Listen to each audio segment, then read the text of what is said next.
大家好，我是邱平，我在甘肃。最近呢，我一直在走河西走廊，走了上千公里，终于来到了河西走廊的最西端。前几天我们去看了明长城、嘉峪关以及长城的尽头是什么。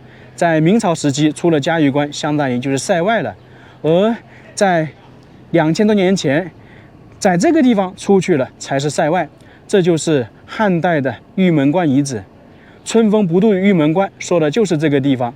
这里呢也是河西走廊最西端。除了这个地方啊，在那个时期就算是进入了西域。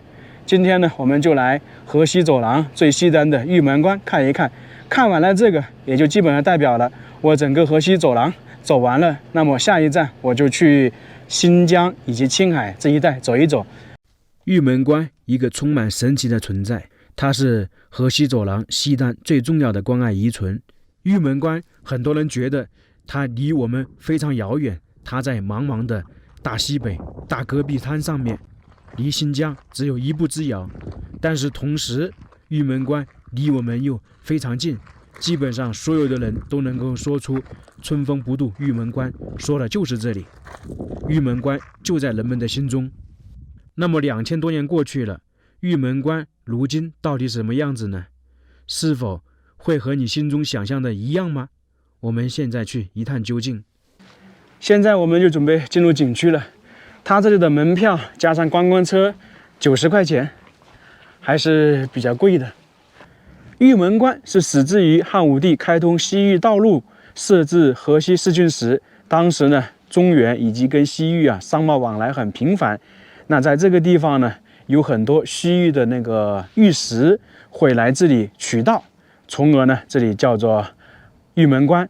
在汉朝时是通往西域各地的门户。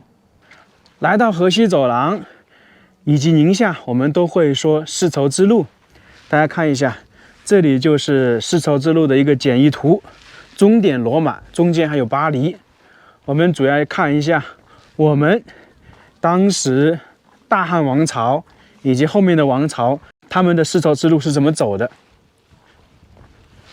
莫高窟前面呢就是河西走廊以及中原地区，莫高窟过来大概90多公里就是玉门关。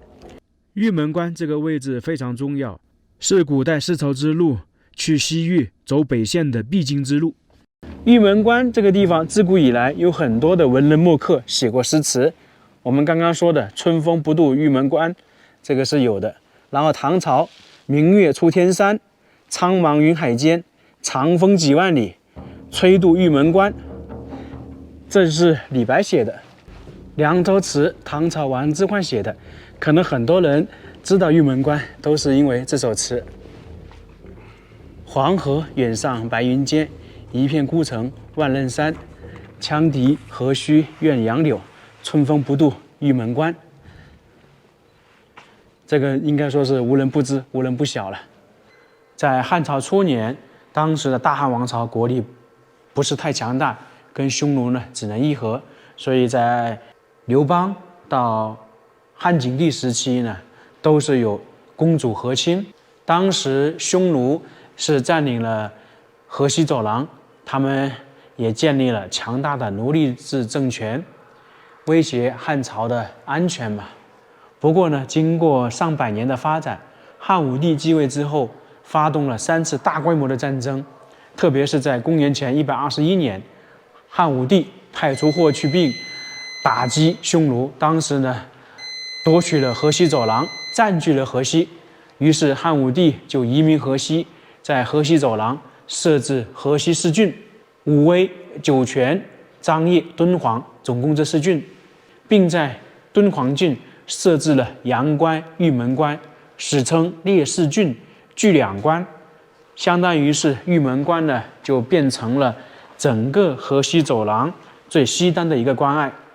玉门关是2000多年前汉帝国设立在河西走廊西端最重要的关隘，作为丝绸之路上面至今保存最好、类型最完整、规模最大的关隘遗存。我们一直说玉门关是河西走廊西端最重要的关隘，大家看一下河西走廊，武威、张掖、酒泉、敦煌，这是河西4郡。然后呢，从敦煌出来走西域、走丝绸之路，其实是分为2条线的，一个是北线，一个是南线。北线是出玉门关、哈密、高昌、乌鲁木齐，翻越阿尔泰山、天山，然后进中亚那一带。那么这个就是我们常说的北疆线路。然后往南的话，就是阳关、洛羌、且末，就是我们典型的南疆线路。中间是那个戈壁滩。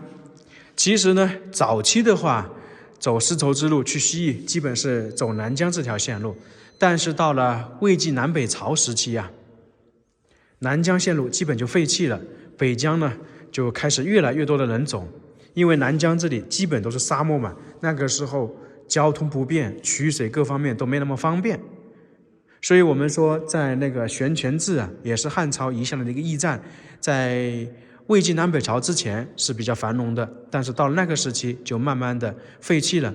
当然，走玉门关北线这个出那个西域，在汉朝时期是有走的，只不过相对来讲没有那个南疆那条线路那么繁华，因为南疆这一条大家看一下，基本上是在沙漠边缘、盆地边缘好走一点，而北疆那条线路呢要翻山。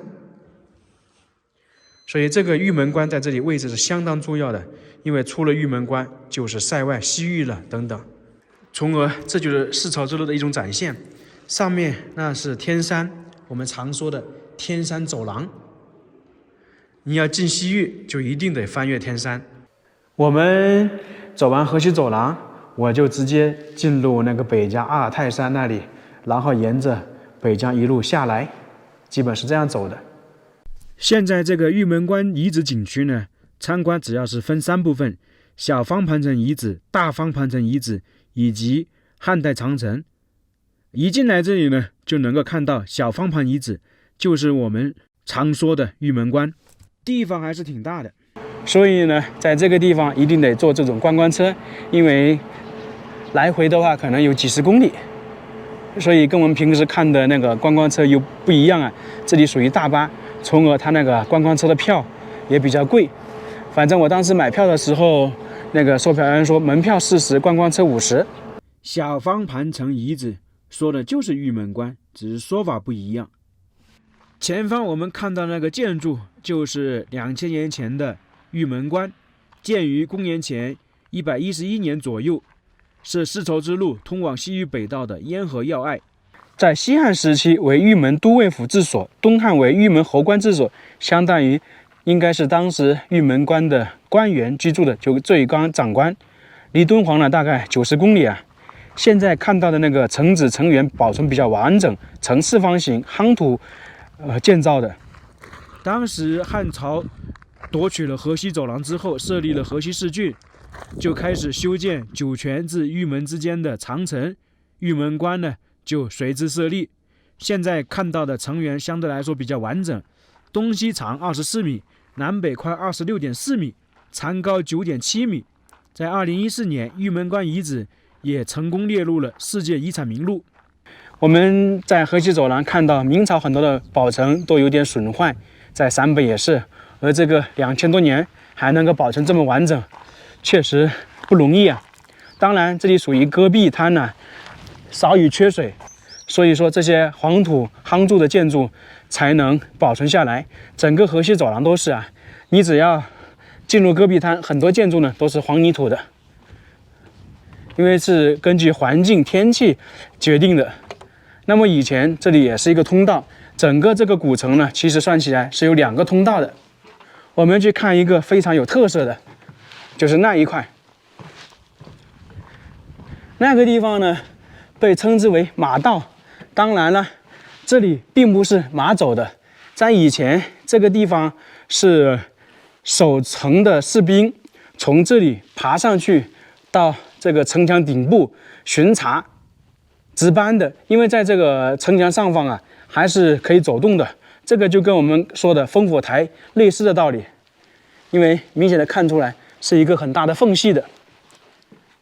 在古代设计是挺有意思的，一般人可能会以为这里是由于上千年的冲刷变成一个通道，其实它原本设计建造的时候就有。其实我们现在看的是当年玉门关它的一栋建筑，也可以说是关楼。整个玉门关就跟嘉峪关一样，它肯定是有很多建筑的，只不过留下来的就剩这一点点。那边还有一个观景平台，那个汉长城应该也是在外面。你看这里一个小山坡，估计呢也是以前就有的，包括旁边也是一个小山坡，这些都是夯土的。那么那些小土堆应该也是当时玉门关其他建筑的一些遗存。我们站在远处看一下，现在呢只是保留了这个一个遗址，其实在以前这周边呢都有配套房屋的，只不过是消失在历史长河中。因为从这边可以看过去，都是有这种一个个小土堆的，那么都是以前留下来的建筑。包括我们现在站的这个地方都是。长城应该是在外面吧，走上去看看。大汉王朝那个时期的版图还是比较宽广的，因为能够统治到这个地方，还是由于当时汉武帝决定对匈奴那个进行反击嘛。霍去病呢夺取了河西走廊，所以才有我们现在看到的玉门关。这里尽管说是戈壁，但是远处啊就是绿洲了，还能看到一些水。各个地方的称呼不一样，在沙漠一般称为海子。大家看看2000年前的建筑是什么样子的，其实也是夯土的，不过它跟明长城明代的那个夯土最大的区别是什么呢？它这里的厚度比明朝的薄。明朝那个夯土呢可能都有10多公分，它这里可能就是7、8公分、5、6公分样子等等。可能就是说明朝的技术经过上千年的发展，应该是更好一点了。还有一点，他们当时出关进关的人可能要这里办手续。我们在嘉峪关那边说是叫做关照，在汉朝时期不是啊。汉朝那时期那个东西呢，就我们简便一点就是说通关文牒，它不是在一个人手上的，它是跟皇帝那个府符一样的。他这里一半，那些进出的人一半，合在一起盖章、签字、画押才能够通过，所以跟那个后面的那个关照还是有点区别的。这个城有一部分是经过修缮的，所以说修缮的跟原版的明显看得出来。就像刚才一位导游说的，说我们现在完全没法掌握在2000多年前他们修墙的那种夯土结构形式，因为弄不出来。在之前他们修的看起来是有层次感，而我们现在进行弄的凹凸不平，所以说这个是一大技术一大特点的。整个景区是分3部分，我们看完了玉门关遗址，再去看看汉代长城以及汉代长城沿线存放东西的地方，就跟我们在明长城周边看的那些宝字一样，也是得坐观光车过去。这就是汉代长城，一眼望去我还以为是自然形成在戈壁滩上面的。这个是迄今为止保存下来最完整的汉代长城，大概是300米，残高2.9米。汉代长城跟明朝的长城区别还是挺大的，毕竟隔了1000多年，明朝的建筑手法生产力应该也比汉朝好得很多。这就是长城，一边关内一边关外，不知道2000年前这里属不属于戈壁滩，反正到了唐朝时期这里应该属于戈壁滩了。参观完了汉长城，我们坐了10几公里就来到了最后一个目的地大方潘城遗址，也叫做合昌城。这个城现在看起来还是挺大的，它以前呢其实就是一个军需仓库，存放物资的。当时守卫玉门关、守卫阳关都要来这里迎取物资，所以这个地方是整个玉门关防御体系一个非常重要的支撑点，因为所有的后勤都在它这里，算是一个后勤补给点。这个残存的城堡看起来挺高大的，基本上都有7、8米高。那么在当年应该是更雄伟。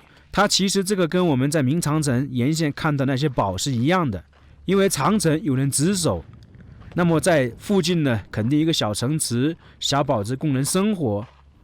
那么供长城士兵守卫使用的物资、军需物品，那肯定又放在另外一个地方，基本上是跟玉门关还有汉长城一起时期建设的，配套使用的。这一边应该是当时的翁城，从这个规模也能够看得出来，这个城市当时还是挺大的。尽管我们现在看到的玉门关这边都是戈壁，都是沙漠，但是在2000年以前，这里的环境可不是这样的，这里可能还是水草丰富，只不过是由于附近的河流断流了，这里的环境恶化，才变成了沙漠。玉门关它曾经的位置非常重要，是古丝绸之路的必经之地，在当时来往的商人络绎不绝，中原与西域互通也都要往这里经过，所以这个地方呢，可以说见证了辉煌，也是一段不可磨灭的历史。当看到这些遗址，真的就像玉门关向我们诉说着它曾经的辉煌。那玉门关遗址我们就参观完了，感谢大家的收看，我们下个视频再见。